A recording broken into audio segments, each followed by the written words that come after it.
ceux que je ne connais pas, je suis Julien Darguez, donc je suis le président de l'association Digital Loire Valley et je suis le papa de ce bel endroit. Pour ceux qui ne connaissaient pas Digital Loire Valley, parce qu'il y a un certain nombre de têtes ici qui me sont bien évidemment familières et qui sont déjà adhérents de l'association, mais pour ceux qui ne sont pas adhérents ou qui découvrent l'association, Digital Loire Valley, on fédère les acteurs de la French Tech et de la French Fab en région Centre-Val de Loire qui s'intéressent à l'innovation avec le numérique. C'est une association qui a été créée en février 2021, donc qui est assez récente. Mais bon, l'histoire de la French Tech Loire Valley elle date de 2014-2015, donc on avait un petit actif quand même. Et puis, ça s'est finalement structuré assez vite, puisqu'on est aujourd'hui plus de 150 adhérents. Et on a une équipe formidable de permanents, de 6 personnes, qui est dirigée par Guillaume Vanès, qui est là-bas. On fait beaucoup, voilà, pour ceux qui ne l'ont pas vu. Et puis toute l'équipe qui les accompagne, hein, Noémie, Léane, Théo, Génie et Marie, ouais, qui ont contribué également à organiser cette soirée. Donc je voulais les remercier, on peut les applaudir. Merci à vous. Donc, si vous voulez rejoindre Digital Loire Valley, eh bien, n'hésitez pas à aller les voir pour en savoir un petit peu plus en fin de soirée. Tout de suite, rentrons dans le vif du sujet. Merci Mathieu de venir ce soir en terre tourangelle que tu connais bien puisque tu es un enfant du territoire. Et tu t'es expatrié, mais je vais te laisser te présenter. Je crois que ce sera beaucoup plus efficace. En tout cas, un immense merci de venir ce soir à nous parler de ce sujet passionnant que tu maîtrises à la perfection. Je vous souhaite à toutes et à tous une bonne soirée. Merci beaucoup.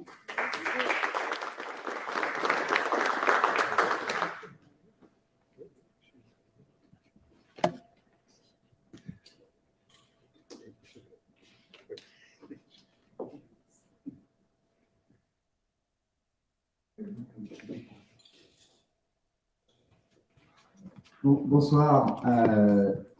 Donc, Mathieu Gorge, fondateur et CEO de Vigitrust. Donc, déjà, merci à Julien de cette introduction. Merci de nous accueillir aujourd'hui. Je suis effectivement tourangeau. J'ai grandi à Tours. J'ai commencé mes études à Tours. Je les ai finies après en Allemagne et en Irlande du Nord. Je vais vous expliquer un petit peu mon parcours.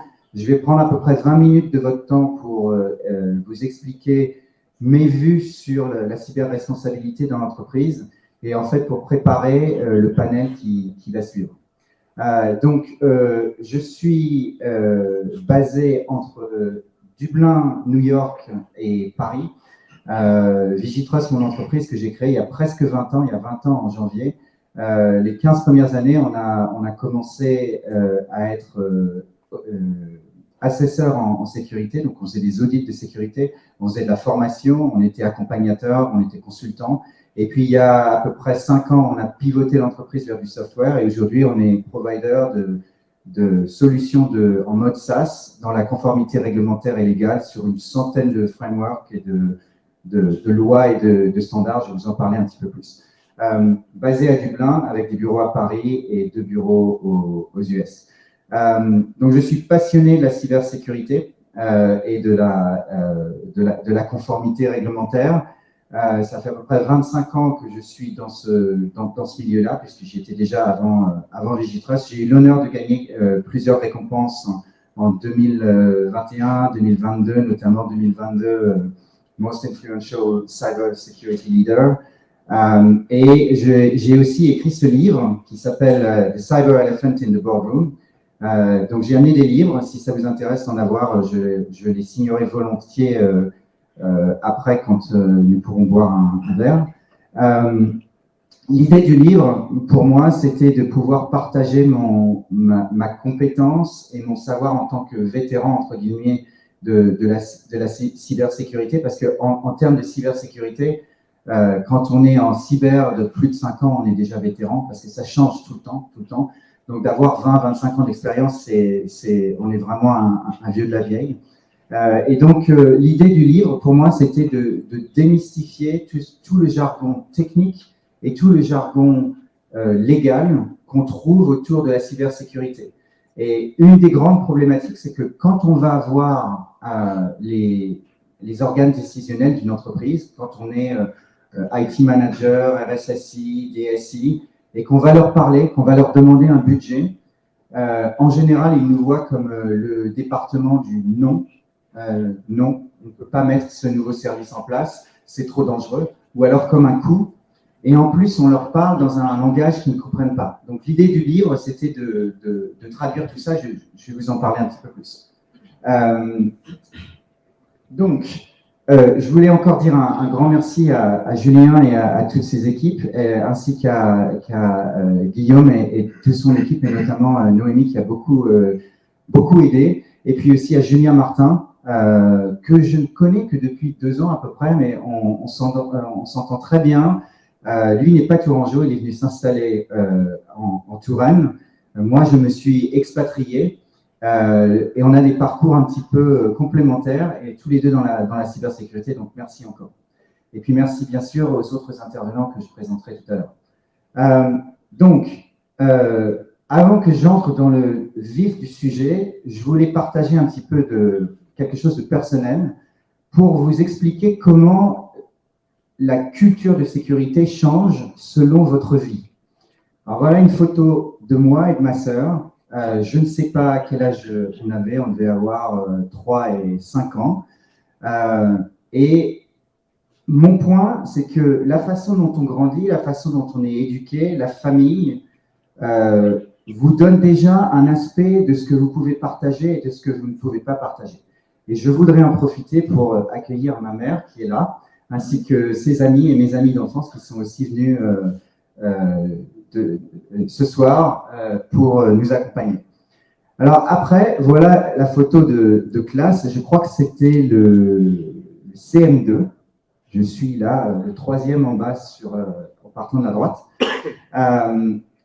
La raison pour laquelle je vous parle de ça, c'est que ayant passé des années en Irlande et maintenant étant plus ou moins basé aux États-Unis, je vois que la façon dont les enfants comprennent la culture, l'éducation, etc., change beaucoup. J'ai moi-même des enfants et je peux vous dire que mes enfants ne comprennent pas que je n'ai pas grandi avec Internet. Ils ne comprennent pas du tout. Quand eux, ils vont arriver pour travailler dans nos entreprises, ils auront une vision de la vie privée qui sera complètement différente. Ils partagent tout. L'idée du password, du mot de passe, c'est je lui demande son mot de passe, il me le donne. Je lui dis, mais tu sais ce que je fais dans la vie? Non, je ne peux pas dire ça. Et puis enfin, après, il y a les études. Donc, les études changent aussi. Moi, j'ai eu la chance d'étudier à Tours, à l'université de Tours. J'ai eu la chance d'étudier en Bavière et puis après en Irlande du Nord. Et ça m'a donné des visions complètement différentes. Quand je suis arrivé en Irlande du Nord, à Coleraine, il y avait déjà des labs avec des dizaines et des dizaines d'ordinateurs. Et quelqu'un, un soir, m'a dit, c'était en 96, 97, hier soir, je me suis perdu sur Internet. Et j'étais là, c'est quoi Internet? Et la raison pour laquelle je vous parle de tout ça, c'est que quand on va aller parler aux organes décisionnels, ils ont tous eu une famille, une école primaire et des études, des choses différentes, une vision complètement différente de la vie. Donc, c'est de ça dont je parle et j'ai écrit aussi, j'ai demandé aussi à 10 personnes de mon advisory board, qui est un groupe de réflexion qui a 850 personnes de plus de 32 pays, qui se retrouvent 2 fois par mois en virtuel et tous les mois dans un pays ou dans une ville différente pour parler de ce qui se passe dans l'industrie. Donc, j'ai la chance d'être accompagné par vraiment des gens fantastiques, des gens dans tout ce qui est académie, donc université, des RSSI, des CEO, des managing directors. On a aussi la chance d'avoir la police française, le FBI, Interpol. On fait d'ailleurs un événement avec le FBI à New York le 20 décembre. Si jamais vous vous y trouvez, n'hésitez pas. Ça va être très intéressant. Ils vont nous parler de toute la recherche qu'ils font sur tous les nouveaux vecteurs d'attaque. Alors, un petit disclaimer que comme nous sommes filmés et je pense enregistrés, les opinions que je partage ce soir sont mes opinions, pas les opinions de Vigitrust ni les opinions de l'Advisory Board. De plus, j'ai passé beaucoup de temps à New York. À New York, les gens sont très directs. Je suis un homme, donc je vais dire quelque chose qui ne va pas passer à un moment. Il faudra m'excuser. Voilà, alors, parlons un petit peu de contexte géopolitique. Je ne sais pas si vous connaissez ce rapport, mais ce rapport, c'est le rapport du World Economic Forum. Il sort tous les ans en janvier. Je le lis depuis des années et à chaque fois, ils ont plus ou moins les bonnes prédictions.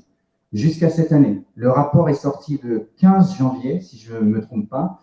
Et bien sûr, la Russie a envahi l'Ukraine le 24 février. Ils n'avaient pas du tout vu ça venir. Les attaques physiques étaient vraiment en bas de leur priorité. Et on va reparler de ça et de l'impact des attaques d'une guerre sur la cybersécurité et sur la protection des données. Je vais parler très rapidement, d'ailleurs, il faut excuser mes slides, hein, la plupart sont en anglais, mais je vais parler très rapidement de protection de l'infrastructure critique. L'infrastructure critique, vous la connaissez, c'est les hôpitaux, l'accès à l'eau, l'accès à l'électricité, l'accès à la police, aux services financiers, etc. Vous vous levez le matin, il y a de l'eau, il y a de l'électricité, vous allez mettre votre carte dans le distributeur, il y a de l'argent qui sort, tout ça c'est l'infrastructure critique. Aujourd'hui, on a une infrastructure critique qui est très, très, très déployée et très grande, puisqu'on a une infrastructure critique au niveau des villes, donc Smart City, au niveau des routes, au niveau des buildings, au niveau de la famille, c'est-à-dire de votre maison, et puis à la fin, vous avez une infrastructure critique à vous. Alors, je suppose que la plupart d'entre vous, aujourd'hui, maintenant, vous avez au moins 2 à 3 objets connectés sur vous. Vous avez un téléphone, peut-être un iPad, un laptop, vous avez une montre connectée, un autre objet connecté. Quand vous allez rentrer chez vous, vous allez avoir en moyenne 15 à 20 objets connectés. Et donc, on voit ce nouveau concept de protection de l'infrastructure privée. C'est-à-dire que si j'arrive à hacker votre frigidaire, ce n'est pas forcément un gros problème. Si par contre, j'arrive à hacker votre système de chauffage au milieu du mois de janvier, ça va peut-être être un problème. Et donc, on voit en fait que quand on éduque bien les gens chez eux au niveau de la sécurité, ils travaillent bien à la maison et inversement. Et ils travaillent bien au bureau et inversement. Donc, je parle souvent de 4 bulles de risque. Et les 4 grandes bulles de risque que je vois, c'est le premier risque, c'est le risque géopolitique, je vais vous en parler. Le deuxième risque, il est beaucoup plus direct et connu, c'est tous les risques financiers, opérationnels, les risques de contrat, notamment avec les parties tierces, et puis les parties tierces des parties tierces. Après, il y a tout ce qui est image de marque, la réputation, la qualité, etc. Et puis enfin, au risque de vexer tous les gens qui sont très techniques, moi je ne suis pas technique, mais il y a tout ce qui est technique au niveau cyber, et il y a beaucoup de solutions qui peuvent vous aider si elles sont bien configurées. Alors, vous avez entendu parler du Brexit, avec le Royaume-Uni qui est parti de l'Union européenne. On parle beaucoup des problématiques au niveau de la frontière, on parle des problématiques au niveau taxes, etc. Mais très peu de gens parlent de la problématique du transfert des données. Si vous avez des données en Angleterre en ce moment, vous êtes soumis à ce qu'on appelle adequacy entre le RGPD et le RGPD qui a été créé, le nouveau qui a été créé par les Anglais, qui s'appelle UK GDPR. Et donc, on a cette adequacy, cette équivalence, jusqu'en juin 2025. Mais on voit déjà que le régulateur anglais est parti sur une tangente complètement différente du régulateur européen, notamment pour tout ce qui est protection des sites web. Et on s'attend à ce qu'il y ait beaucoup d'autres changements. Alors après, encore une fois, c'est pas un statement politique, mais quand on parle de ce qui se passe avec la Russie et l'Ukraine, il faut bien comprendre quelque chose. Je ne suis pas un expert en warfare, enfin l'art de faire la guerre, mais les nouvelles guerres, les 10 dernières années, commencent toutes pareil. 6 à 12 mois avant l'attaque physique, il y a une attaque cyber sur les infrastructures critiques dont j'ai parlé tout à l'heure. L'eau, le gouvernement, la finance, les hôpitaux, etc. Une fois que ça c'est fait, on lance une attaque physique, et quand l'attaque physique commence à bien marcher, on relance une attaque cyber. C'est exactement ce qui s'est passé en Ukraine. Il y a un rapport qui a été publié par CrowdStrike. Si vous ne connaissez pas CrowdStrike, je recommande de lire leur rapport, où en fait, ils ont listé toutes les attaques sur les infrastructures critiques qui venaient de Russie vers l'Ukraine les 9 mois avant l'attaque, et on voyait la recrudescence des attaques les 3-4 semaines avant l'attaque physique. Ils ont fait l'attaque physique et maintenant ils recommencent à attaquer les infrastructures. Et vous le voyez quand vous regardez les news aujourd'hui, qu'il y a des attaques physiques sur les infrastructures critiques qui sont doublées d'attaques cyber. Alors, une des grandes questions, c'est pourquoi, quand vous regardez le journal, on ne vous parle pas des attaques cyber en Ukraine. Le gouvernement ukrainien, alors ça c'est une façon de penser, il n'y a pas forcément de preuves, mais le gouvernement ukrainien n'en parle pas beaucoup pour peur de valider aux Russes que leurs attaques cyber marchent. C'est-à-dire que si ça se trouve, ces attaques-là, elles marchent vraiment, mais ils ne veulent pas le dire. Donc, des exemples d'impact de la guerre, tout ce qui est attaque au niveau cyber, en particulier le ransomware, donc le rançonnage.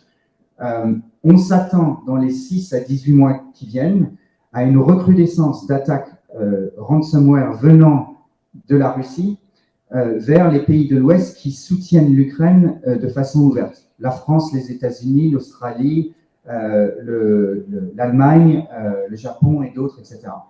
On voit aussi que la Russie n'a pas réussi à faire ses paiements pour la première fois depuis des années et des années. On voit aussi un aspect dont peu de gens parlent, c'est la nationalisation de tous les assets qui ne sont pas russes, donc toutes les entreprises qui ont quitté la Russie. On parle beaucoup des jobs qui ont été perdus, on parle du fait que McDonald's a été remplacé par un équivalent, etc. Mais on ne parle pas du fait que toutes les entreprises qui sont parties n'ont pas eu la possibilité de partir avec leur serveur, avec leur laptop, avec leur multifunctional printer. Et toutes ces données sont maintenant aux mains des Russes. Après, on voit aussi tout ce qui se passe au niveau crypto. Alors, c'est intéressant parce que les Russes, bien sûr, veulent je ne me rappelle plus comment on dit en français, mais faire le contour, le bypass des sanctions. Et donc, tout ce qui est crypto monte. Quand même intéressant comme grande coïncidence que 2 des plus grands exchanges de crypto soient tombés les 2 dernières semaines. Après, on voit toutes les problématiques d'énergie. Bon, alors, moi, j'étais ce matin en ville et je suis passé devant une station-service. Je n'avais jamais vu une queue comme ça. Donc, c'est le problème d'énergie. Il faut qu'on ait l'essence, il faut qu'on l'ait tout de suite. Encore une fois, une grande coïncidence, une attaque sur l'énergie avec Colonial Pipeline aux US 9 mois avant l'invasion de l'Ukraine, qui en fait, eux, ils ont décidé de payer la rançon, mais on voit que toutes ces attaques sur les infrastructures critiques, on peut en fait les lier à une stratégie. Et puis enfin, ce qu'on voit, c'est qu'il y a des zones qui se créent dans tout ce qui est le social media, avec des social media qui sont maintenant séparés de plus en plus. Alors, je voulais aussi vous parler de moutarde. Pourquoi je vais vous parler de moutarde? Eh bien, je vais vous parler de moutarde parce que tout est interconnecté. Et aujourd'hui, on voit que moi, ça m'a surpris la première fois que j'ai vu ça en avril cette année. J'étais de passage en France et j'ai vu un message qui disait un seul pot de moutarde par personne. Je me disais, qu'est-ce que c'est que ce truc? Je n'avais pas du tout vu ça parce qu'aux États-Unis et en Irlande, de la moutarde française, j'en ai quand je veux. Ce qui est d'ailleurs bizarre. Et en fait, l'idée, c'est que tout ce qui est supply chain peut être complètement chamboulé par un impact d'une attaque cyber. Aujourd'hui, on voit qu'on est tous interdépendants les uns des autres et on voit la grande problématique d'avoir accès aux services et aux biens qu'on veut acheter. Je n'ai pas trop le temps d'aller vers tout ce qui est sécurité de tout ce qui est nutrition, d'accès à tout ce qui est nourriture, etc. Mais c'est un grand problème dans notre industrie et nous, on en parle beaucoup dans notre advisory board. Alors, ce que je recommande, c'est de faire un mapping de votre écosystème. Ça vient de Deloitte. J'aime bien ce modèle parce qu'il est super simple et il vous permet d'essayer de comprendre vos dépendances par rapport à d'autres personnes, par rapport à d'autres solutions, par rapport à d'autres solution providers. Bien sûr, on ne peut pas parler de cybersécurité et de responsabilité des entreprises sans parler de la CNIL. La CNIL est vue en dehors de la France comme un exemple, un grand modèle des meilleures façons de protéger les données. La CNIL propose des très beaux outils qui sont gratuits, mais encore une fois, quand je parlais au début de culture de sécurité, si vous êtes dans un cadre multinational, faites attention parce que des fois, la CNIL a quand même une approche un petit peu franco-française et il faut bien faire en sorte de mettre tous les pays avec lesquels vous travaillez. Pour ceux d'entre vous qui prennent des paiements par carte, donc vous connaissez certainement le standard PCI DSS, pareil, on parle de tout ce qui est cyber accountability. Donc ce concept d'accountability, d'ailleurs, j'étais sur le site de la CNIL aujourd'hui et il y a un truc qui m'a choqué, c'est que la plupart des termes sont en anglais et le terme accountability, donc ils ont un glossaire. Donc le premier terme qui sort du glossaire de la CNIL est un terme anglais, accountability. Et ils disent, le terme accountability veut dire que les dirigeants doivent être capables de retracer toutes les transactions. Alors, où ça nous laisse tout ça? On a un paysage de lois, de frameworks et de standards qui est très compliqué, avec des fois des standards et des lois qui sont en conflit. Donc, on ne peut pas être en conformité avec l'un sans être en breach avec l'autre. Et donc, c'est très, très, très difficile à gérer. Et la problématique qu'on a quand on parle aux organes décisionnels, c'est que c'est encore plus compliqué pour eux de comprendre. Alors, qu'est-ce qu'on fait en général, nous, les gens du risque? On leur montre un super diagramme comme ça. Et on leur dit, voilà, on va prendre tous tes assets, qu'ils soient physiques, logiques ou intangibles comme des process. On va les mettre dans un scope. On va faire une étude de risque. On va mettre un pourcentage de probabilité, un pourcentage d'impact, etc. Et à la fin, ça va nous donner un risque résiduel. Et là, ils nous regardent et ils ne savent pas quoi dire. Parce qu'en fait, on ne leur parle pas du tout avec un langage business. On leur parle avec un langage, avec des acronymes qu'on connaît comme PCI, RGPD, etc. Et ils ne connaissent pas du tout. Donc, ce qu'il faut, c'est démystifier tout ça. Alors, dans le livre, vous verrez que j'ai créé ce modèle que j'appelle les 5 étapes de 5 stages of grief pour le cyber. Et la première étape, c'est le déni. Donc, quand on va parler au board, donc au comité directoire, ce qu'ils nous disent, c'est non, mais nous, ça ne nous intéresse pas le truc cyber. Nous, ce qu'on fait, c'est on crée des profits pour la boîte, on crée des jobs, on paye nos impôts, c'est ça qu'on fait. Donc, non. Après, c'est la colère. Et la colère, c'est non, mais foutez de moi, je vous ai donné de l'argent pour recruter un RSSI. Je vous ai donné de l'argent pour déplacer des trucs dans le cloud. Je vous ai donné de l'argent pour faire de la formation. Allez parler aux gens de sécurité, allez prendre un café avec le RSSI, puis ça va être réglé. Après, c'est la négociation. Ah ben, je vois que mes concurrents se sont fait hacker. Donc, peut-être que mon industrie est à risque. Je vois que la CNIL est dans le lobby de mon concurrent, qui demande à parler au CEO, au chairman du board. Donc, peut-être qu'il faut que je fasse quelque chose. Et ce qu'ils font en général, c'est qu'ils prennent une boîte très connue, ils font faire un audit et ils disent, voilà, c'est mon passeport pour ne pas faire autre chose. Et faire un audit, c'est super, c'est un bon premier point, mais ce n'est pas la solution. Après vient la dépression. Nous avons été hackés. Le régulateur est dans notre lobby aujourd'hui. Qu'est-ce qu'on fait? Ils veulent nous parler, qu'est-ce qu'on fait? Et à la fin, c'est l'acceptance. Et l'acceptance, c'est qu'en fait, finalement, c'est pas très compliqué ce qu'on fait. Il y a tellement de méthodes pour le faire bien. Le problème, c'est que les méthodes ne sont pas en mode risque. Elles ne sont pas en mode risque business. Donc, moi, ce que j'ai fait il y a à peu près 12 ans, j'ai créé un framework qui s'appelle les 5 piliers de la sécurité et qui est basé sur le fait qu'on regarde RGPD, PCI DSS, HIPAA, ASIP Santé, la LPM, tout ce que vous voulez, que ce soit en France, en Angleterre, au Japon, en Russie, n'importe où, vous pouvez toujours en revenir à 5 dénominateurs communs.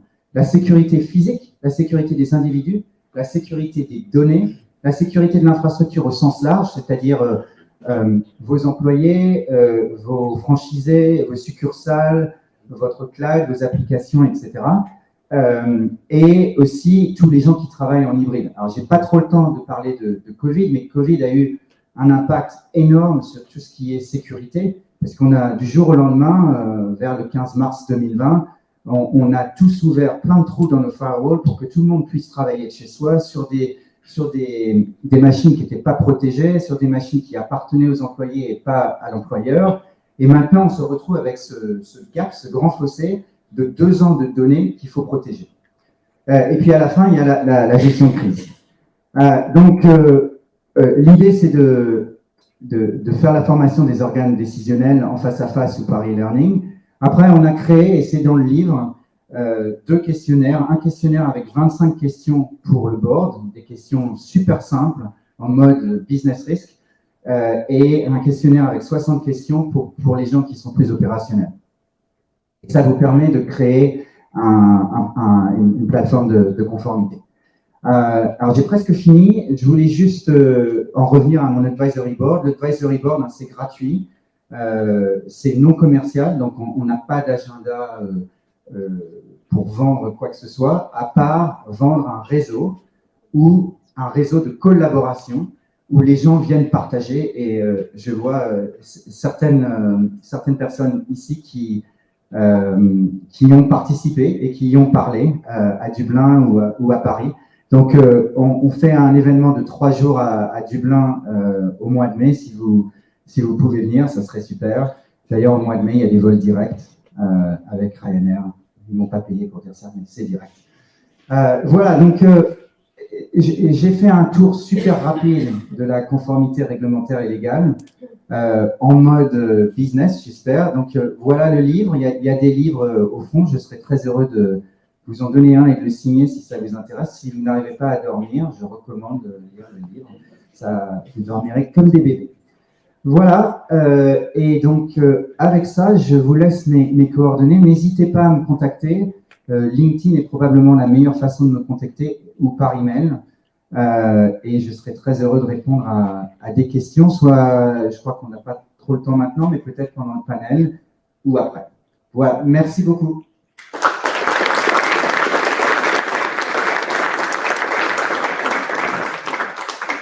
Est-ce que je pourrais avoir mes panélistes, s'il vous plaît?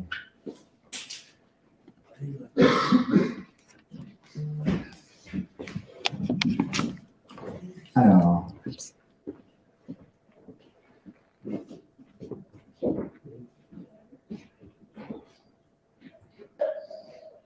messieurs, bienvenue. Donc, le panel va se passer de la façon suivante. Je vais demander à chacun d'entre vous de vous présenter en 2-3 minutes. Et puis, après, j'ai quelques questions à vous poser et j'aimerais bien avoir votre feedback sur certains des points dont j'ai parlé. Donc, Johan, tu veux commencer? Bonjour, donc Johan Béraud, je suis directeur général de la société CIRES. Donc, une société tourangelle. La particularité, on est une société informatique. La particularité, c'est qu'on a notre propre data center qui est à Tournord. On est assez fiers parce que c'est un outil industriel important et surtout très coûteux, mais qui va vraiment dans l'air du temps. Donc, on accompagne les sociétés sur l'externalisation de leur système d'information, mais aussi, le sujet est là, sur la sécurisation. Et la sécurisation, ça se fait par la protection, mais aussi par les sauvegardes dans un data center protégé, enfin, on essaye tout du moins, et pour permettre justement à ces sociétés d'éviter tous les risques du quotidien et tout du moins les accompagner pour les limiter. Super. Et tu as eu des nouvelles récemment, des choses à partager? Tu veux qu'on en parle? Pourquoi pas? Non, oui. J'ai eu une journée un peu compliquée, mais positive. Non, voilà, c'est que CIRES a fusionné avec le groupe Adista. Société Adista, une belle société française de 800 personnes. Et on a pris le parti de s'adosser à cette société. Pourquoi? Parce qu'on est dans un monde de rationalisation. C'est vrai que pour des sociétés comme nous, on est une petite société d'une trentaine de personnes, il est compliqué d'évoluer, les investissements sont très importants et donc voilà, c'est une opportunité. On garde notre ADN, cependant voilà, on aura la force du groupe derrière. Merci. Félicitations. Merci.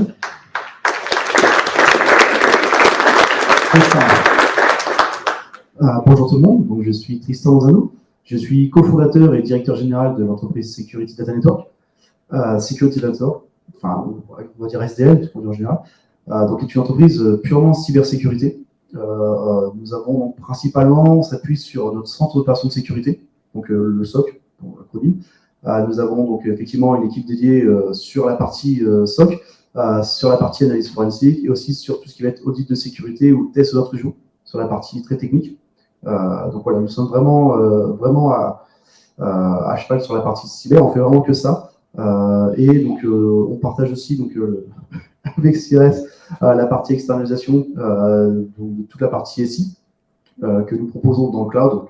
Et donc voilà, bien sûr avec toute la partie monitoring et le SOC qui va avec, sans compter, donc, bien sûr je le répète, les audits, tout ce qui va être vraiment la partie pentest et la partie forensique. Voilà, je me rappelle principalement. Donc nous sommes une société d'aujourd'hui, donc nous sommes à peu près une vingtaine de personnes. Nous sommes basés principalement à Tours. Nous avons aussi donc, des bureaux à Paris, avec une équipe à Paris. Et nous travaillons aujourd'hui donc, avec des clients, on va dire les plus gros clients, ça doit être des clients du CAC 40 jusqu'aux plus petits clients, des toutes petites PME, par exemple même des associations. Voilà, parce qu'aujourd'hui, la sécurité, c'est tout le monde a le droit à la sécurité, quelle que soit la taille de l'entreprise ou de l'association. Voilà. Merci. Et je vous remercie.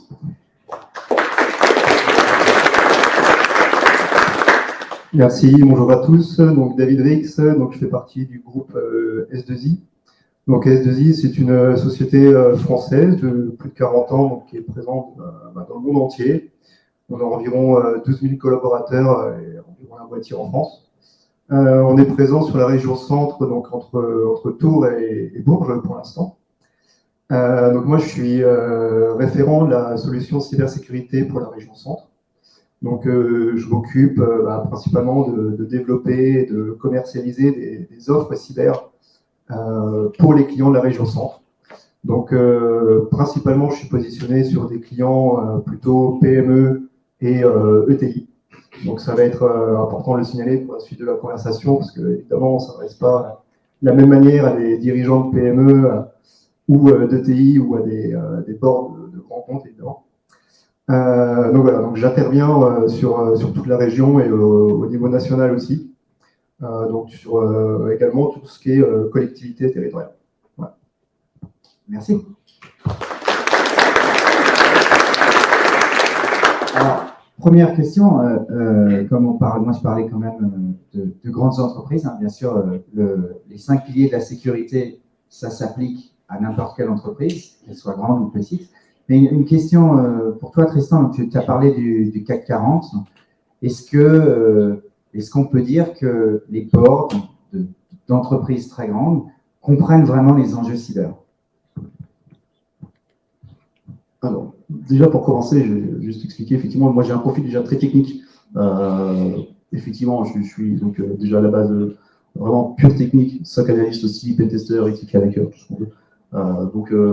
Aujourd'hui, quand je m'adresse à des dirigeants de grosses entreprises du CAC 40, effectivement, il faut arriver à vulgariser un maximum, parce que c'est pas du tout leur monde. Donc, on comprend bien que quand on parle de sécurité, la sécurité, aujourd'hui, ils en ont besoin, mais tout le monde ne se rend pas réellement compte de l'impact que ça peut avoir. Donc, il faut arriver à vulgariser, et après quelques heures, on va dire, à force de rabâcher la même chose, on va dire, ça commence effectivement à rentrer. Donc je vois qu'effectivement, il y a des entreprises, très grandes entreprises du CAC 40 qui commencent à mettre réellement on va dire, un coup de poing sur la table côté sécurité.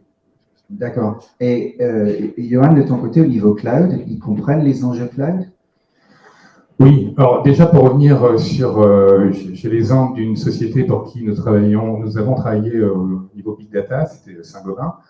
Il y a eu une grosse attaque il y a 2-3 ans de ça, et qui a mis vraiment la société à plat pendant presque un mois.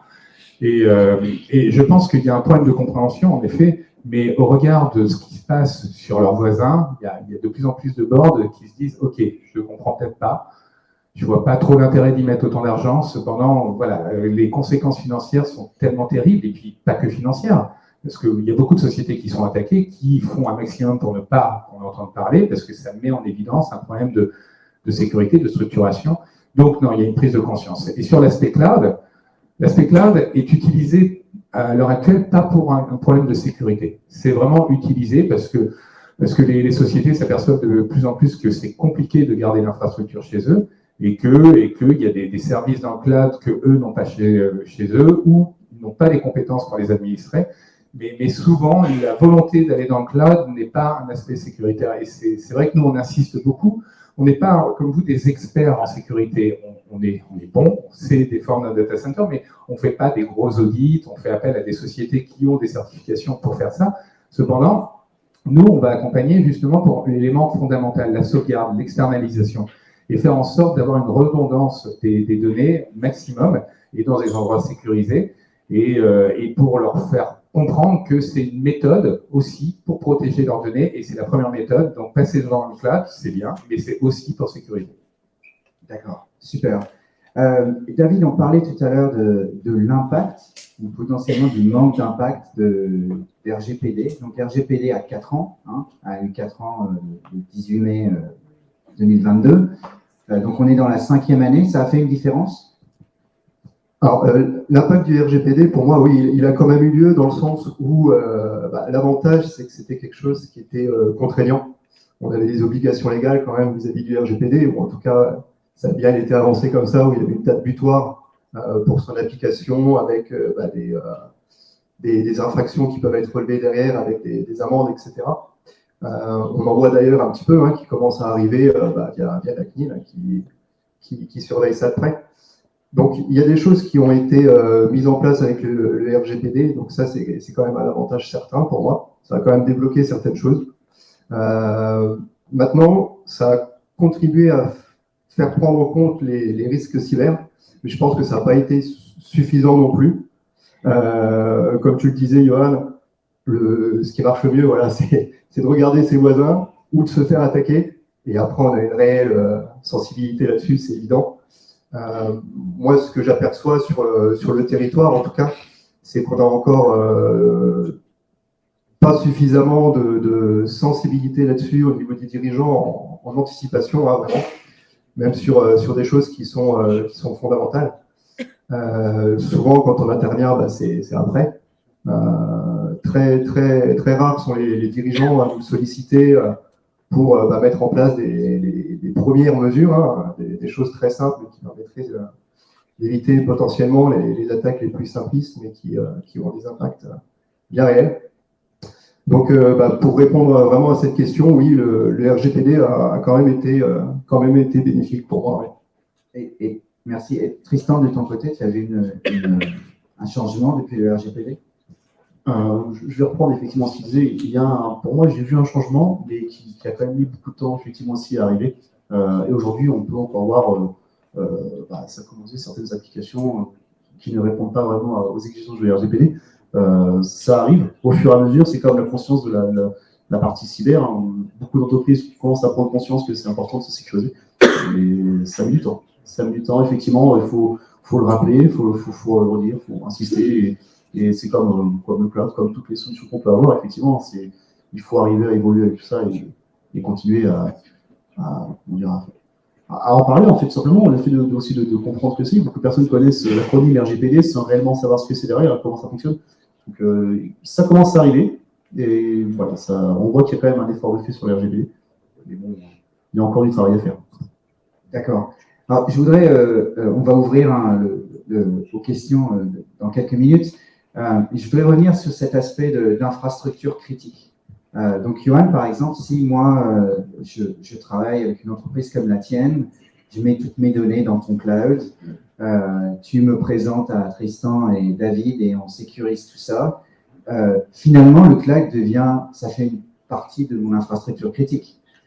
Donc, est-ce que les dirigeants d'entreprise comprennent ce concept d'activité critique, d'infrastructure critique, d'assets critiques, de personnes critiques? Est-ce que...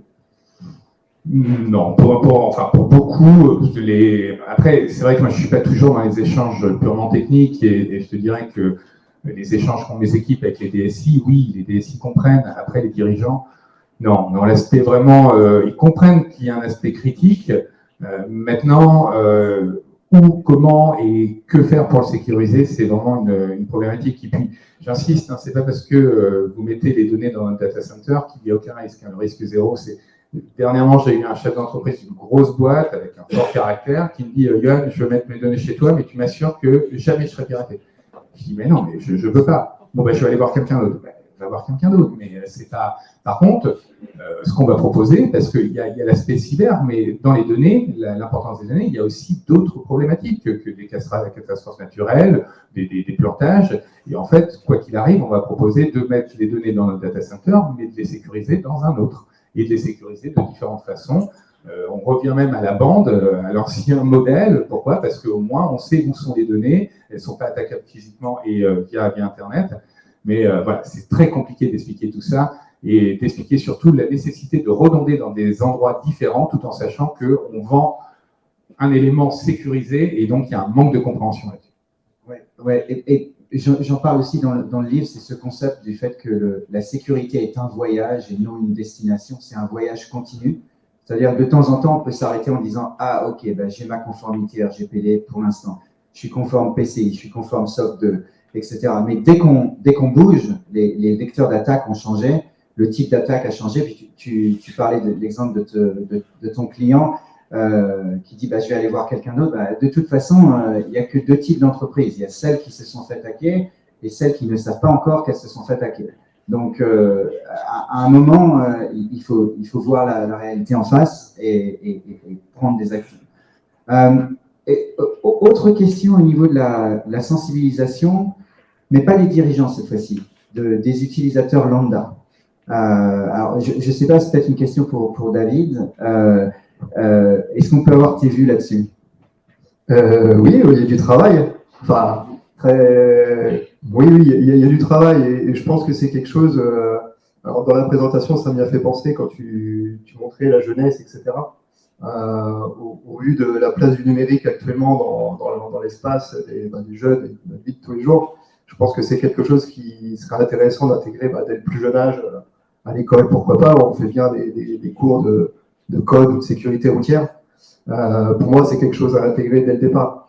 Parce que là, quand on travaille avec peu importe l'entreprise, peu importe la collectivité, grand groupe, PME, la sensibilisation utilisateur sur les risques numériques, elle est très faible, voire inexistante, très clairement.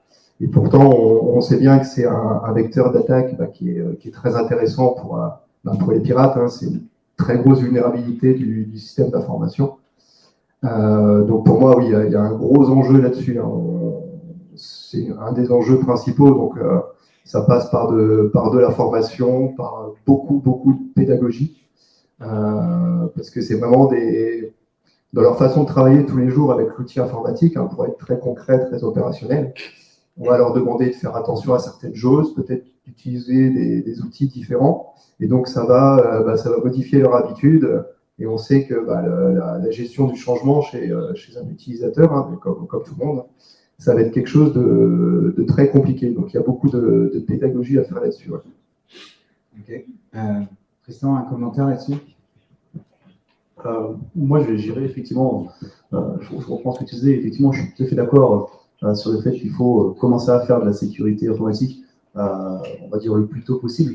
Et si je reprends ce que vous disiez tout à l'heure aussi, on a des générations qui ont grandi sans Internet, sans réseau. Aujourd'hui, moi j'ai 30 ans, j'ai connu, on va dire, Internet, j'avais 9 ans. On ne peut pas dire que je suis né vraiment dedans, mais j'ai quand même une bonne partie de ma vie dedans quand même. Et aujourd'hui, on voit que tous nos enfants, moi je vois j'ai 2 filles, et je vois qu'aujourd'hui, en fait, tout de suite, ça les attire. En fait, on voit vraiment que le téléphone, la télé, on peut voir tous les adolescents qui sont accros à leur téléphone, au réseau.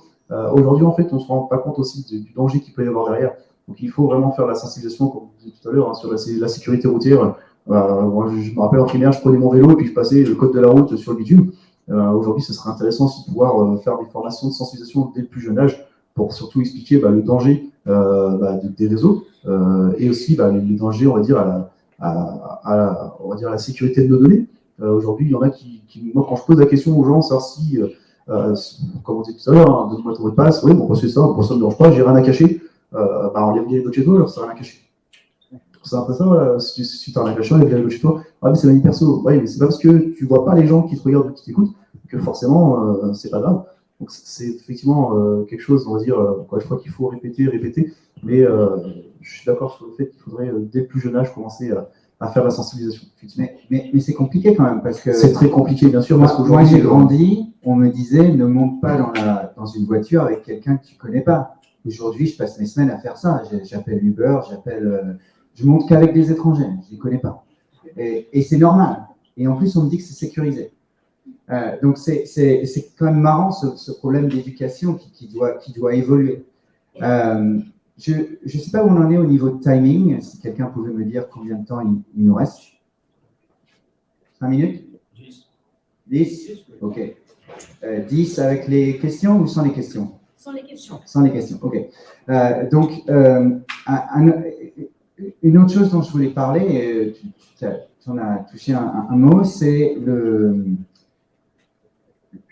l'embriquement entre la vie privée et la vie personnelle au travail, au niveau IT et au niveau données. Donc, par exemple, je ne sais pas, c'est peut-être une question pour Johan, mais quand une entreprise te confie ses données, bah, toi, tu fournis un service, tu n'es pas forcément responsable d'avoir la politique des procédures qui dit aux employés, bah, vous avez vos devices à vous et chez nous, vous avez le droit de faire ça, mais vous n'avez pas le droit de faire ça.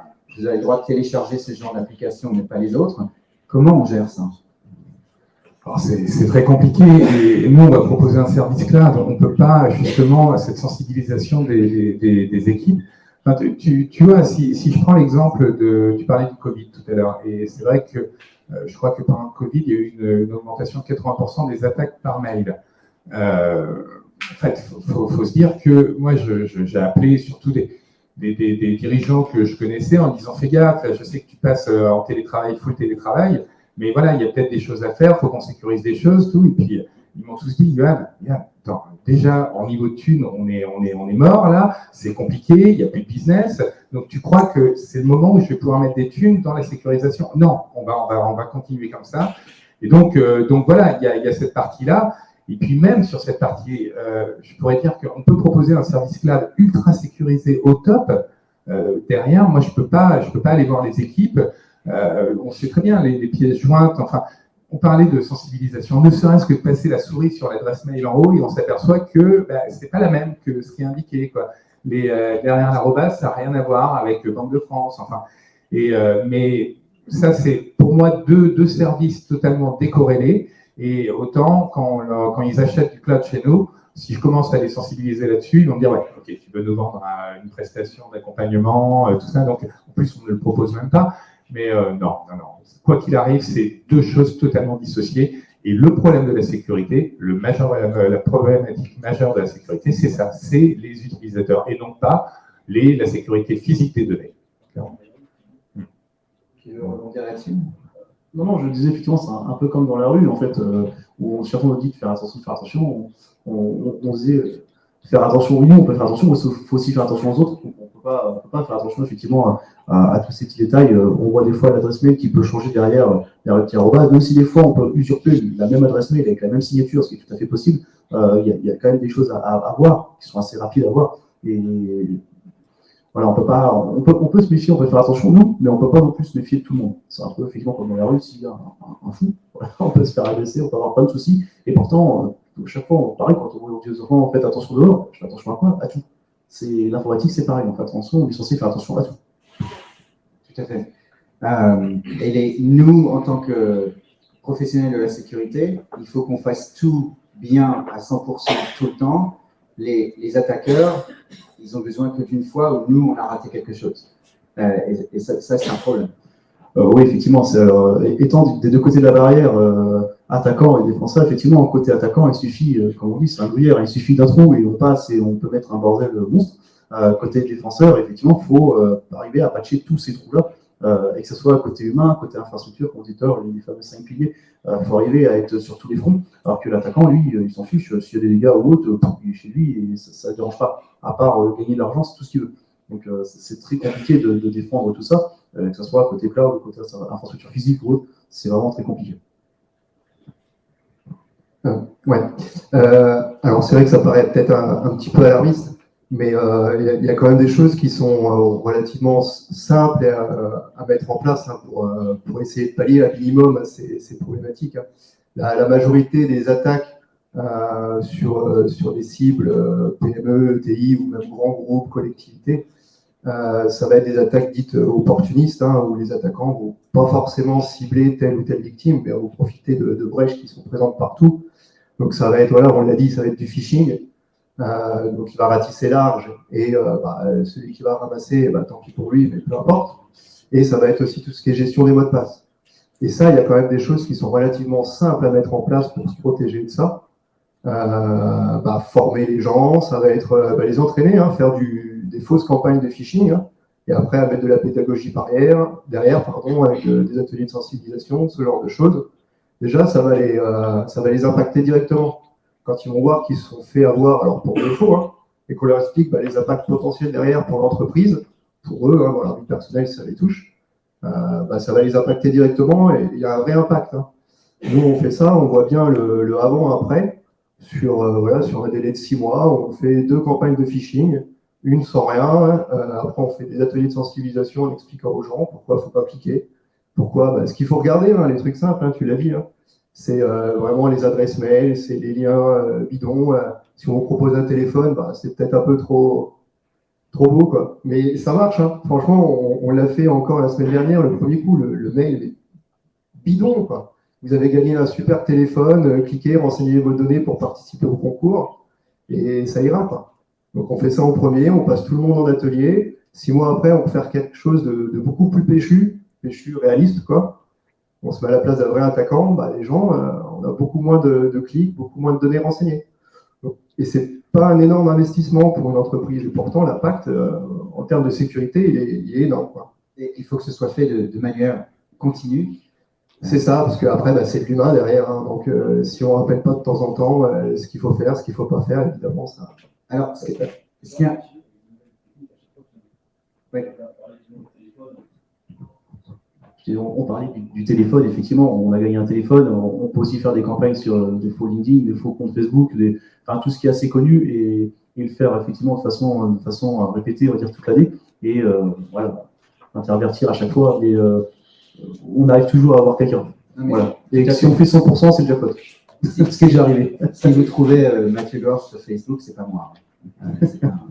Non, mais ce qui est marrant, c'est que le niveau de compétences techniques des attaquants baisse au jour le jour, puisqu'en fait, je peux aller sur le dark web et télécharger un kit de ransomware avec un service clientèle fantastique. Hein. Ils répondent à n'importe quelle heure de la nuit pour m'aider à lancer toutes ces attaques. Et d'un autre côté, on a tous les utilisateurs qui mettent de plus en plus de données et d'informations sur tous les réseaux. Donc, en fait, je n'ai pas besoin d'être vraiment très intelligent pour pouvoir lancer une attaque. Alors, je passe pas mal de temps sur le darknet et sur des forums obscurs, ce qui me permet d'avoir aussi un pied du mauvais côté pour pouvoir anticiper certaines vulnérabilités. Et effectivement, on a quand même toute une organisation derrière qui est faite. On a vraiment les développeurs qui, eux, sont on va dire de plus en plus bons, hein, effectivement, qui arrivent à contourner pas mal de choses. Et on a effectivement plein de petites mains qui arrivent à les revendre. Et on peut les acheter pour 10 €. On peut acheter un kit tout fait, effectivement, et pour pouvoir faire des dégâts un peu partout, quoi. Donc, sans avoir réellement de connaissances, on peut acheter, on va dire, des kits à des gens qui ont, eux, réellement les connaissances et qui prennent de l'argent. Donc, c'est vrai que c'est assez rapide et assez facile aujourd'hui de pouvoir attaquer n'importe qui. Une petite question, parce que j'ai le sentiment que les ransomware marchent de mieux en mieux. Pourquoi? Parce que, ça reste un sentiment, mais il y a une dizaine d'années, quand il y avait un ransomware, c'était une fortune. C'est-à-dire qu'ils allaient demander l'équivalent du chiffre d'affaires de la société. Au bout du compte, la société ne payait pas. Et c'est vrai que je vois de plus en plus de ransomware où ils vont demander 10 000, 20 000, 30 000 €, qui pour une société, tu peux les sortir, ça a un petit impact, mais tu peux le sortir et tu le sors facilement. Et j'ai le sentiment qu'ils répètent ce nombre d'attaques de façon plus importante plutôt que de faire une grosse attaque pour essayer d'avoir une grosse somme. Mais ma question, toi qui es aux États-Unis, c'est pareil, un sentiment. Je lis dans la presse comme quoi la France est dans les pays les plus attaqués au niveau ransomware. La raison étant, c'est comme les enlèvements, la raison étant que la France paye tout le temps. Et que par rapport aux Américains, toujours comme les enlèvements, qui ont plus une politique à ne jamais payer, et aurait moins d'attaques. Je ne sais pas, est-ce que c'est ton sentiment Alors, oui et non. De manière générale, je recommande de ne jamais payer la rançon pour plusieurs raisons. C'est qu'une fois qu'on paye la rançon, on est connu comme quelqu'un qui va payer. Et en plus, même quand on paye la rançon, même si vous envoie une clé pour décrypter, la clé va peut-être ou peut-être pas marcher, donc ça ne sert à rien de payer. Et c'est vrai qu'au niveau culturel, on a plus tendance à payer en France qu'aux US, mais par contre, aux US, il y a eu Colonial Pipeline, ils ont payé très rapidement, alors qu'en Irlande, on a eu le Health Service Executive, tous les hôpitaux d'Irlande sont revenus au papier-crayon pendant 4 mois. Et ils ont refusé de payer. Et ça a lancé vraiment une bonne stratégie pour le reste du pays, pour les entrepreneurs, pour les grandes entreprises, en se disant, si le gouvernement ne paye pas, nous, on ne payera pas non plus. Une des autres problématiques, c'est que quelqu'un va faire du ransomware sur 30 de vos employés en demandant 1 000 € à chacun, plutôt que de faire une attaque de 30 000. Et comme eux, ils ont peur, ils se disent, je ne vais pas aller voir le responsable sécurité, je vais avoir des problèmes, et ils payent. Donc, c'est un autre problème. Donc, on va devoir clôturer ce panel très, très intéressant. Avant que je passe la main aux gens qui nous ont écouté patiemment, est-ce que je pourrais avoir un mot de la fin? Donc, le thème, c'était la cyber-responsabilité des entreprises. Est-ce qu'on va dans la bonne direction? Est-ce que chacun, vous pourriez me donner le mot de la fin là-dessus? Alors, est-ce qu'on va dans la bonne direction? On est obligé. Hein, je trouve qu'on y va trop lentement, mais on y va. Mais on y va beaucoup trop lentement. Et puis, comme on l'évoquait tout à l'heure, on va prêter attention à la sécurité physique d'une part, et technique des équipements, alors que la majeure partie des problèmes vient sur l'éducation des employés. Donc, on y va, mais ça met trop de temps à mon goût, et je pense qu'à votre goût aussi, et il y a cette sensibilisation qui est prioritaire et qui, hélas, n'est pas priorisée. Oui, effectivement, je suis d'accord. Aujourd'hui, on met beaucoup trop de temps à aller sur cette partie aspect sécurité. On y va effectivement, mais aujourd'hui, on se focalise sur d'autres points. Et oui, effectivement, il faut vraiment mettre un petit coup de pouce. Et je pense qu'on est tous là ce soir. On va dire tous ceux qui font de la sécurité sont aussi là pour aider justement à améliorer tout ça, à améliorer aussi le niveau de sécurité. Alors pour ma part, moi je travaille principalement en France. Mais moi, mon objectif aujourd'hui est d'arriver justement à faire sortir cette image de la France est un pays très attaqué, la France est un pays, on va dire, qui paye. Voilà, aujourd'hui, ma mission, c'est clairement ça. Et je pense que c'est la mission pour tous les experts en sécurité ou en cybersécurité. Écoutez, pour ma part, moi je dirais qu'il y a effectivement du travail, hein. Il y a de la place pour les futures générations dans la cybersécurité. Alors, il y a quand même des choses bien, hein. En France, il y a un joli panel de compétences, d'universités pour ça. Il y a des experts en cybersécurité qui sont très, très compétents sur différents challenges qui sont organisés au niveau mondial. Donc, on a quand même des compétences en France derrière. On a aussi une institution qui est présente, hein, avec l'ANSSI, qui structure quand même pas mal de services en France, qui déclinent de plus en plus vers des entités plus petites, des référentiels, donc qui étaient avant uniquement appliqués aux organismes d'importance vitaux. C'est ce que Mathieu expliquait, les infrastructures critiques, qui maintenant sont déclinés jusqu'aux conseils départementaux, donc qui se retrouvent contraints à mettre en place des mesures de sécurité. Donc peut-être qu'on arrivera sur des entités encore plus petites, sur des responsabilités au niveau des entreprises comme le RGPD, avec un socle minimal de sécurité, pourquoi pas à mettre en place, hein, comme devoir. Donc c'est quand même intéressant de ce côté-là. Donc je pense qu'on est dans la bonne voie. Alors effectivement, l'attaque a encore une bonne longueur d'avance. Mais c'est le jeu, donc c'est à côté défense ultime de faire l'effort. Ok, merci beaucoup. Alors, on va pouvoir ouvrir aux questions. Est-ce qu'on a des questions en ligne, peut-être? Oui.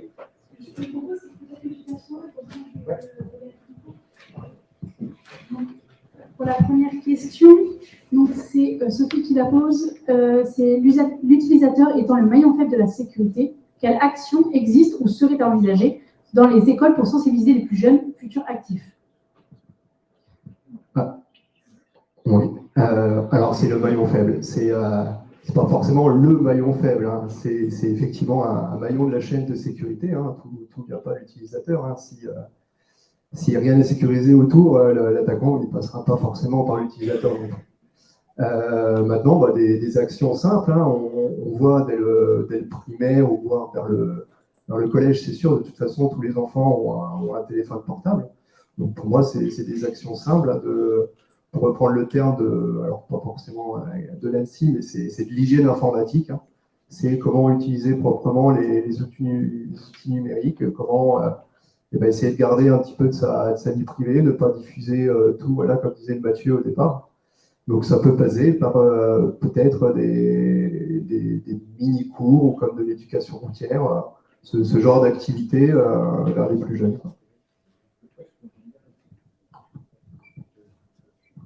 Merci, oui. Donc, nous, au niveau Vigitrust, on crée des cours d'e-learning. On a à peu près 250 modules disponibles sur étagère qui font entre 90 secondes et 2 heures. Ça dépend des modules et des sujets. Et on a créé, il y a quelques années, des modules pour les enfants. Donc, des enfants de 3 à 6 ans, de 7 à 10, de 10 à 14, et après, on leur donne le cours normal. Et on donne ces cours gratuitement aux écoles. On a pas mal de succès aux US, un petit peu en Irlande, un petit peu en Angleterre, et jusqu'à présent, aucun succès en France, bien qu'on ait fait traduire. Et je suis d'accord avec toi, il faut que ce soit continu, il faut que ce soit dans le cursus. Et c'est bien d'avoir des gens qui viennent, des gens comme moi, qui font des interventions dans des écoles, mais c'est mieux de le faire de façon ludique. Donc, l'e-learning, tout ce qui est changé en jeu, donc ce qu'on appelle en anglais gamification, les enfants vont s'en rappeler beaucoup plus. Et d'ailleurs, nous, on fait des jeux pour les dirigeants d'entreprise, ils s'en rappellent aussi. Donc, cette idée d'enlever les obstacles à l'adaptation de la sécurité. Et puis, un autre point, j'en parlais tout à l'heure dans mon introduction, c'était cette idée de protéger votre infrastructure critique chez vous.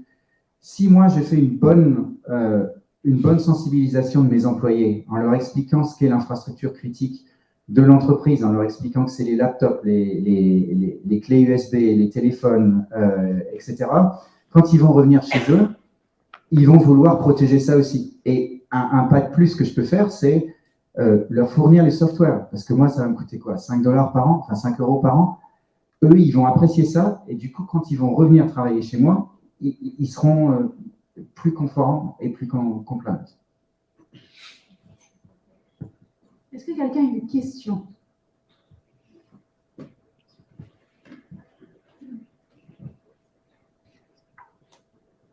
Alors, j'aimerais savoir, aujourd'hui, avec la complexification des systèmes d'information et de la plupart des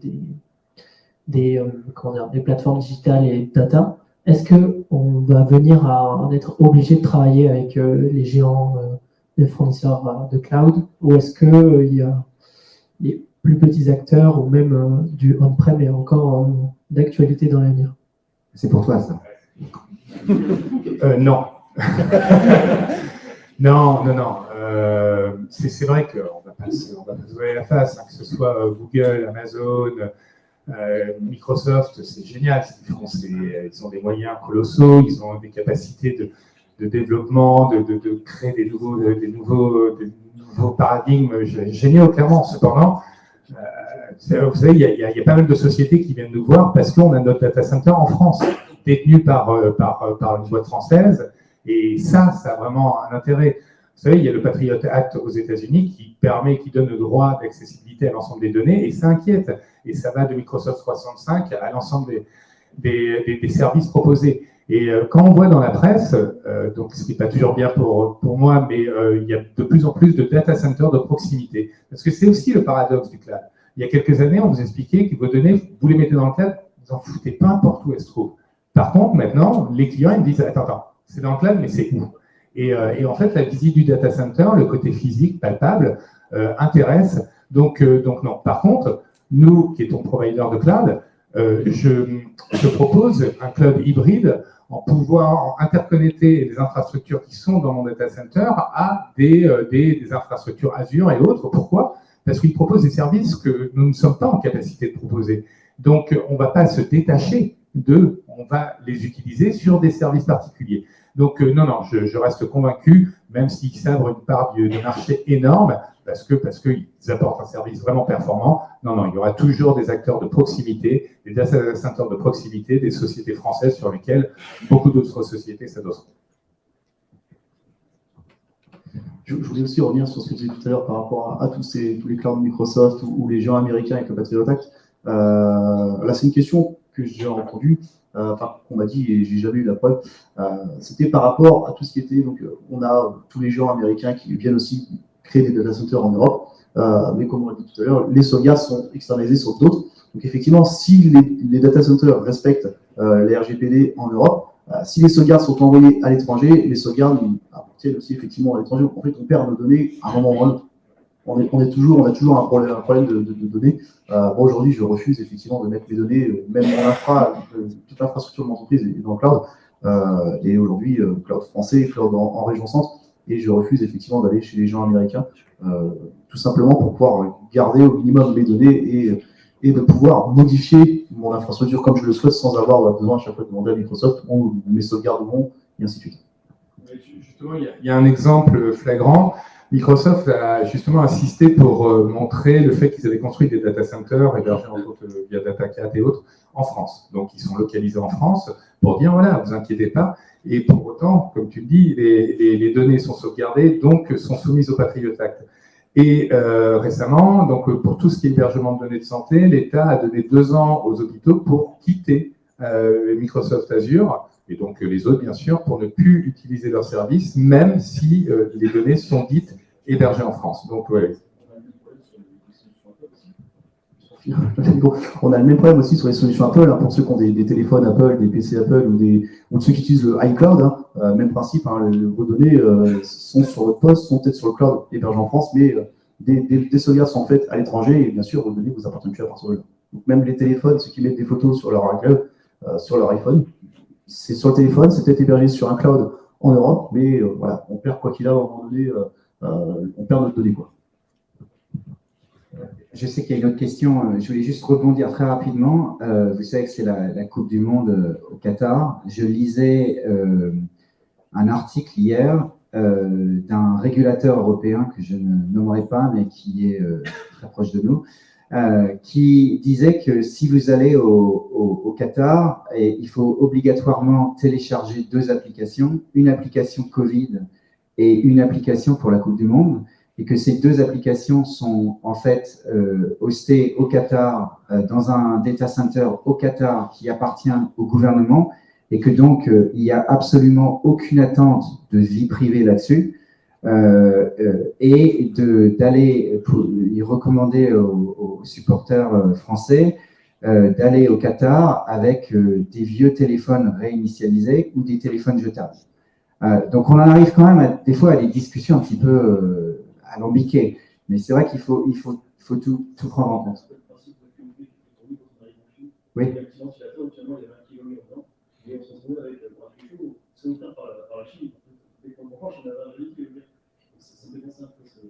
Tout à fait. Il y avait une autre question, pardon. Oui, bonsoir. Moi, j'avais vu une question, j'ai discuté avec pas mal de dirigeants. Aujourd'hui, le cloud, pour eux, ça a un côté impalpable, un côté lointain. Et aujourd'hui, on vend beaucoup le cloud sécurisé, le cloud si. Et pour eux, je pense qu'il y a aussi un côté, je mets dans le cloud et je suis tranquille. Et on sait aujourd'hui que ce n'est pas du tout le cas si ce n'est pas fait de la bonne façon. Comment on évite cet écueil? Comment on vend ça aujourd'hui à un directeur pour pas qu'il pense ça? Alors, on en parlait tout à l'heure quand on préparait le panel. Le cloud, c'est à double tranchant. Pourquoi c'est à double tranchant? Parce que d'un côté, on réduit le risque parce qu'on donne la responsabilité opérationnelle du risque, par exemple, à quelqu'un comme Johan et ses équipes. Mais d'un autre côté, on agrandit la surface de risque parce que déjà, on a un problème contractuel, on a un problème de responsabilité qui reste. Et donc, ça ne résout pas forcément ce problème-là. Il n'y a pas grand-chose qu'on peut faire avec le risque. De toute façon, à mon humble avis, il y a 4 choses qu'on peut faire avec le risque. La première chose, c'est ignorer le risque. Il ne faut pas faire ça. La deuxième, c'est essayer de transférer le risque. Et on ne peut transférer le risque que de façon opérationnelle ou potentiellement avec une cyber-assurance. Et je sais qu'on a un expert cyber-assurance dans l'assistance. Mais il y a tellement de réductions et il y a tellement de small print qu'il faut faire attention.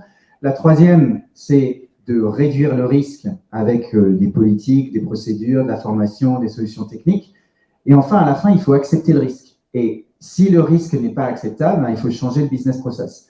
Donc ça, c'est la réponse du consultant stratégique. Après, la réponse du consultant cloud, peut-être?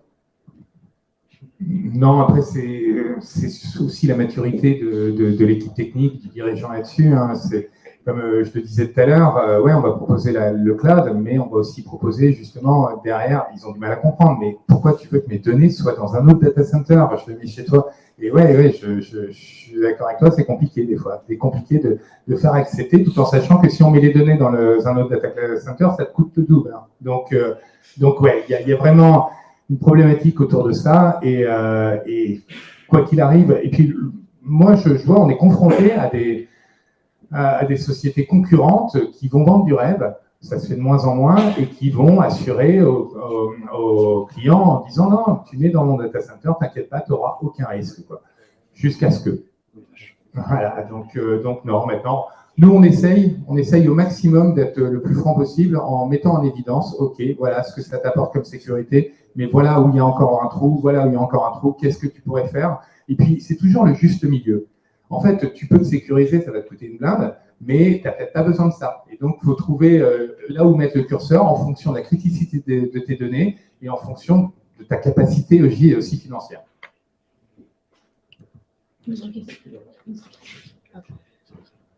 Bonjour. Qui va gagner la guerre? Précisément, quand on a construit les voitures, la métaphore avait été prise, on a eu énormément d'accidents. On a amélioré l'infrastructure, on a amélioré la technologie des techniques avec des airbags, freins, ABS, etc. Et on a surtout éduqué, c'est partie des recommandations aussi que vous avez, on a formé, on a le code de la route, le permis, etc. Donc on a limité, en valeur absolue, on a beaucoup moins d'accidents aujourd'hui. On n'arrive pas au risque zéro. Yoann, tu nous as dit, de toute façon, c'est impossible, on n'y arrivera jamais. Mais on a limité les choses. Là, aujourd'hui, on en est où? On entend de plus en plus de cyberattaques, d'arnaques, etc. Ça fait déjà quelques années, plusieurs années. Mais on en entend de plus en plus. Est-ce que dans les 3-5 ans, ça sera pire? Est-ce qu'on va réussir à équilibrer tout ça? Ce sera toujours une course, mais on en est où? Dans 3-5 ans, ça sera pire ou pas? Alors, je vais juste donner mon avis rapidement, mais je pense que vous êtes mieux placé que moi. Je pense que ça ne va pas s'améliorer tout de suite. Clairement. Et parce qu'il y aura toujours... tu sais, c'est toujours la différence, on l'a vu avec le Covid, entre l'accélération des attaques et des possibilités sans, ce qu'on évoquait tout à l'heure, sans avoir une compétence de dingue pour pirater, pour attaquer une boîte, et la vitesse à laquelle les boîtes se sécurisent.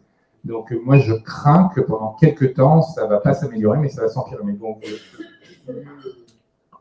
je suis tout à fait d'accord avec toi. Effectivement, on a encore un long parcours à faire. Ce qu'il faut savoir, c'est que dans tous les cas, les attaquants auront toujours, on va dire, plusieurs marges d'avance concernant la défense informatique.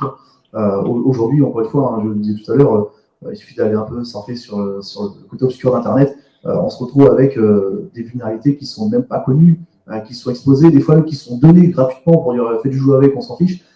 Les attaquants ont toujours un coup d'avance, malheureusement. C'est un peu comme on prend un cambrioleur avec un serrurier. Hein. On peut inventer la meilleure serrure, on aura toujours un cambrioleur qui arrivera à créer une meilleure clé pour ouvrir, on va dire, toutes les serrures. Donc aujourd'hui, on a encore beaucoup de chemin, effectivement, avant de pouvoir se sécuriser. On ne peut pas dire à 100%, je crois, à 100%, on risque zéro n'existe pas, on veut sécuriser à 100%, on débranche la machine, on l'enterre à 30 mètres, on est dans un volcan, ce que vous voulez. Aujourd'hui, on ne peut pas, sinon à part ça, sécuriser les données. Donc on a encore quand même un bon chemin. Je pense que dans tous les cas, effectivement, dans les années à venir, on va continuer à subir des attaques plus importantes, je dirais pas non, mais plus régulières, oui, c'est possible.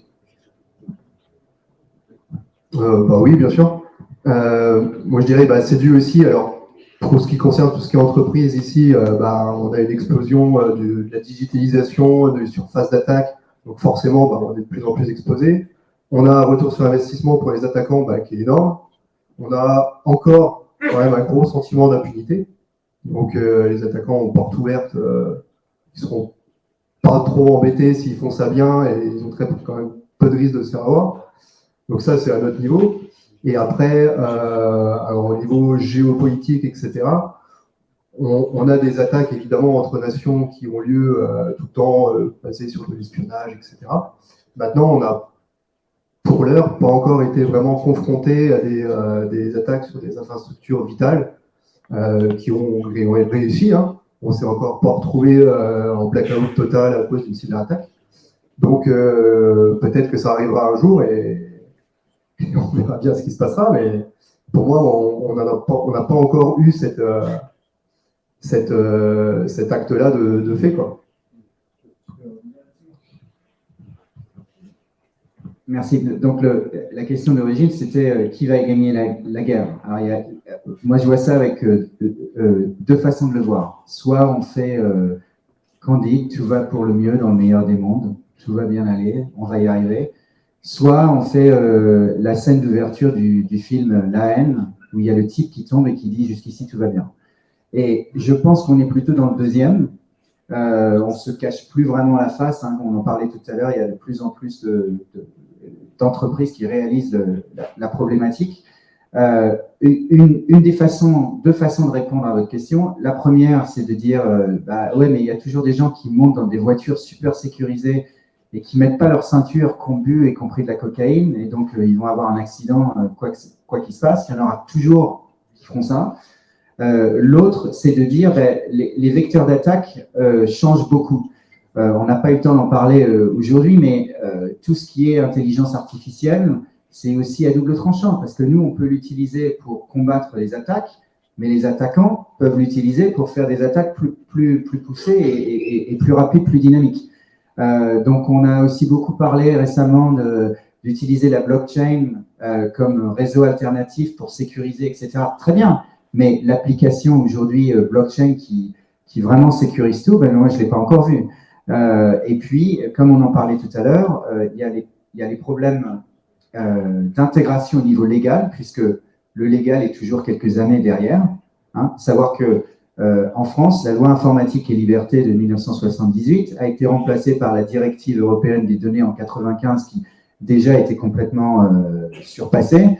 Et aujourd'hui, un GDPR, c'est pas mal, mais ça ne permet pas de regarder tout ce qui est quantum computing, tout ce qui est AI, etc. Donc, est-ce qu'on va gagner la guerre? Je ne sais pas. Est-ce qu'on va avoir une guerre de 100 ans? C'est possible. Mais je pense que pour protéger les assets critiques, on va pouvoir y arriver avec de l'éducation, des bonnes politiques et procédures et des solutions techniques.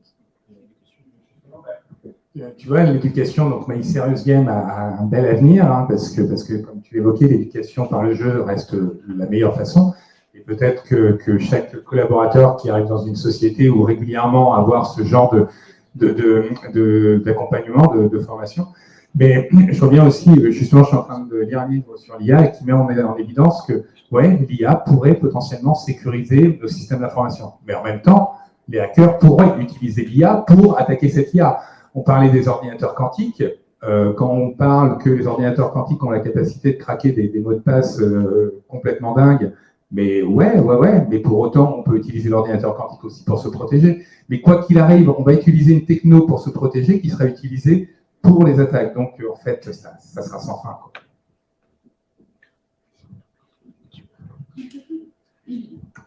Bonsoir, madame. Bonsoir, messieurs. Merci pour l'intervention que vous avez faite en partageant vos expériences respectives. On sent très bien que vous maîtrisez vos domaines d'activité. J'avais une question parce que ça fait quand même quelques années que je travaille dans le domaine du logiciel également. Et pour moi, la cyberattaque vient à partir du moment où on traite des données. La donnée étant effectivement la golden mine aujourd'hui, nous avons de plus en plus d'attaques par rapport à ces données.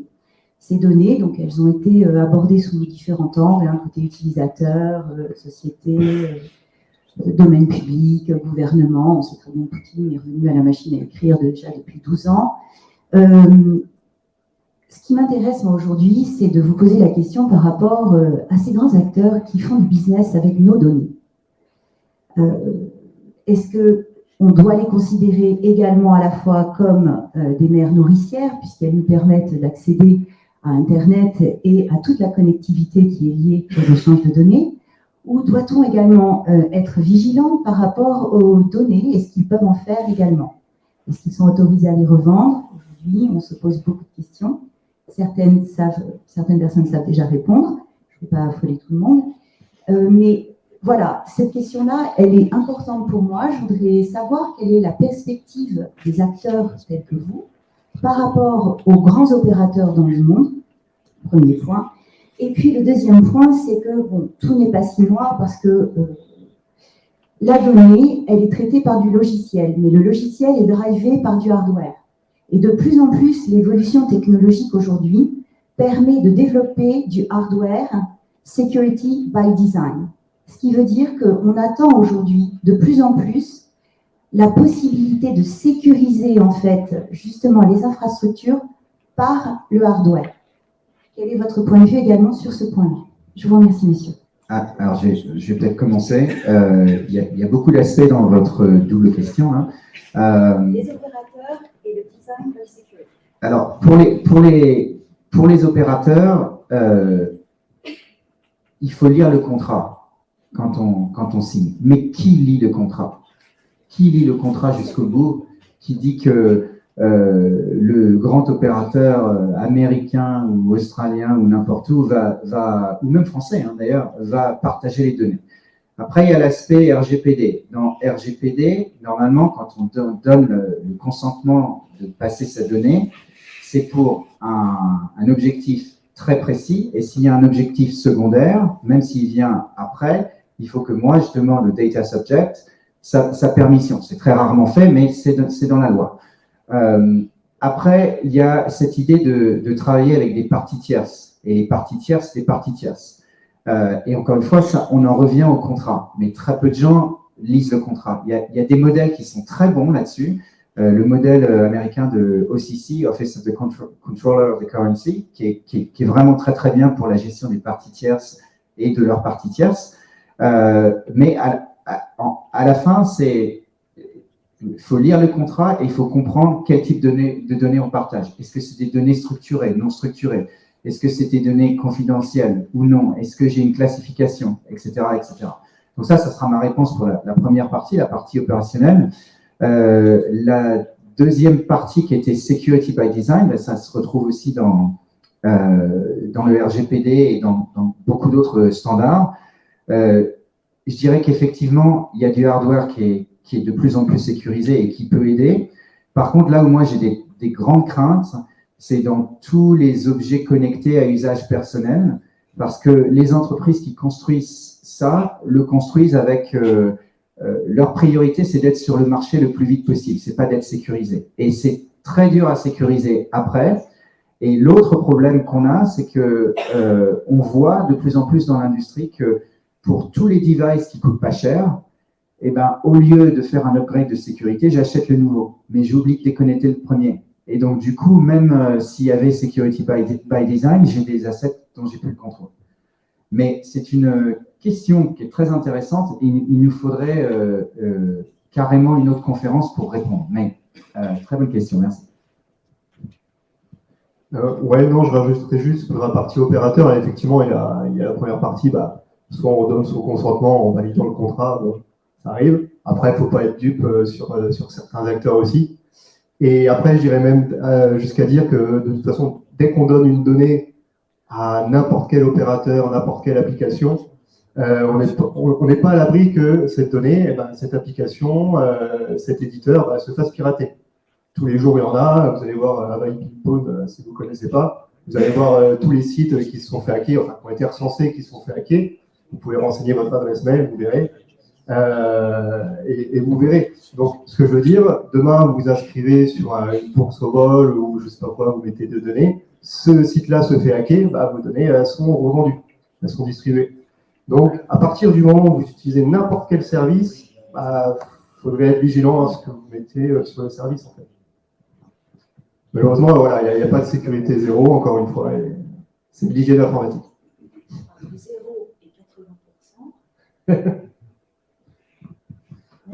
Moi, je voulais juste revenir sur la partie sécurité by design. On entend souvent parler sur les réseaux. Il faut quand même se rappeler qu'à l'époque où a été créé Internet, en fait, ça a été créé pour l'échange de données et pas pour la sécurité. Et on a fondé, on va dire, toute une économie dessus avec du e-commerce, avec tout ce qu'on voit aujourd'hui sur les réseaux, avec les objets connectés, avec la partie IoT. Tout ça fonctionne est basé sur un réseau qui, à la base, n'a pas été conçu pour être sécurisé. C'est vraiment compliqué aujourd'hui de venir on rajoute des briques, on va dire, de sécurité sur quelque chose qui a été développé, non pas pour la sécurité, mais juste pour l'échange de données.